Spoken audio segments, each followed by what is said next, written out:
Hi everybody, Hi. welcome back to our short videos where we're talking about candidate experience. In the last video we told you about what the candidate experience is and about the candidate journey, but also what candidates are saying about you if your recruitment process isn't delivering where it needs to be. And we'll pick up where we left off from last time, talking about how you and your business could suffer if you ignore candidates' feedback and deliver a subpar recruitment experience. So, how can this affect you? Well, in the first instance, you might see fewer applications because they hear about your poor performance. Alternatively, they could drop their application once they hit relevant pain points in the process, both resulting in increasing your cost per hire and time to hire. Your reputation or subpar approach to recruitment might make you lose out on the great talent, leaving you with mediocre candidates, impacting your quality of hire. A wrong hire has fundamental consequences. First of all, financials. These mistakes cost, and for every poor candidate you pick, you have your business wasting at least 50k. Very true. Secondly, wrong hires act like rotten apples, spoiling the atmosphere and destroying the company culture from the core. No one wants to be in that environment. But also those who have a negative experience with you might boycott your products and spread the word, which can then grow before you know it. The impact of these negative candidate experiences can be drastic. If you are dishonest or inept, disappointed job seekers will not work with you. They could even hurt the reputation of your company. But it's not all doom and gloom. Although we stated how impactful negative candidate experiences can be, it is also true that positive experiences matter just as much. A LinkedIn report shows that 87% of the applicants change their mind about a company they once doubted after a positive interview experience. We've also learned that those who rated their candidate experience with 5 stars are 82% more likely to refer other candidates. So, all is not lost, as things can certainly be turned around. But we hope that you will now understand how important it is to focus on candidate experience and its feedback gathering. You'll find plenty of platforms online where candidates and employees report on their interactions with a company. But there's a crucial distinction to make here between feedback and reviews. Indeed there is, Claire. So what's the difference? Feedback and reviews are ultimately quite different.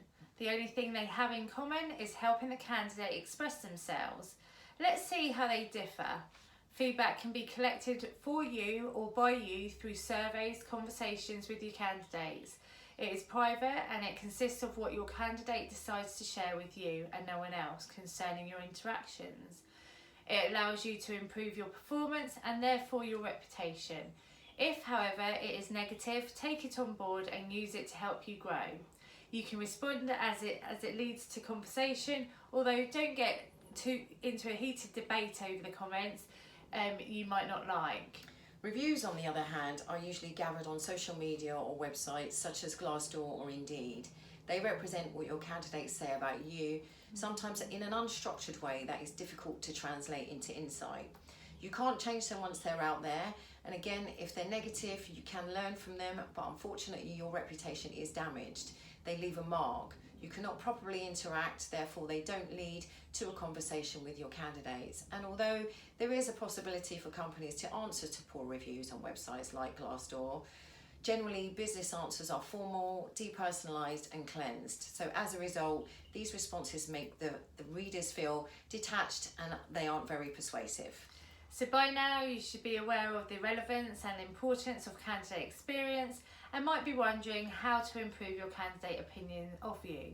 We will go through the difference between active and passive candidates and take you down the candidate journey funnel, showing you the experience pain points that your candidates can face during each phase of your recruiting process. Don't worry though, as with the information that we will share with you and by mapping out your own candidate journey funnel, you will be able to identify your weakest spots and know the ones to prioritise your work on to make this better.